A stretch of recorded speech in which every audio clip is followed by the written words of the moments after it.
Wow. Barsun Baraya Sunda. Hayu urang mumulai basa. Reuskeun duduluran, raketkeun babarayaan.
punten anu kasuhun khususna maka para saderek anu parantos ngalami pensiun khususnya di guru bagi urang teh saparantosna pensiun teh sok rada ngarumas biasana pamitan urang teh seueur ka dieu mangrupi kegiatan-kegiatan hari ayeuna merentos pensiun mah kadang-kadang urang teh ya timak berat takumaha itu kana bari kumaha ayu urang hangkeutkeun atanapi urang giatkeun kitu urang beraktivitas naon wae aktivitas mah sakamampuan masing-masing supados urang ngagadhan sarira sehat salamina oge urang atenkeun silaturahmi bebarayaan sareng rerencangan-rerencangan atau sadarek-sadarek entos ngalami pensiun seperti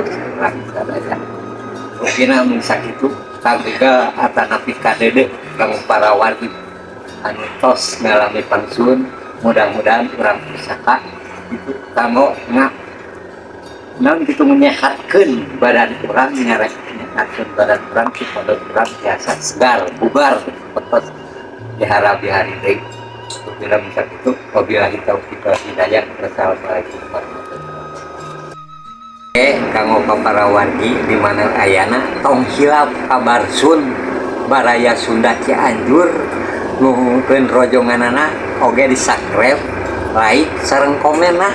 Atur nuhun kana sakumaha kasayanana kagegerana kadedeukna. Mudah-mudahan sing aya dina pitulung Allah Subhanahu wa taala. Amin.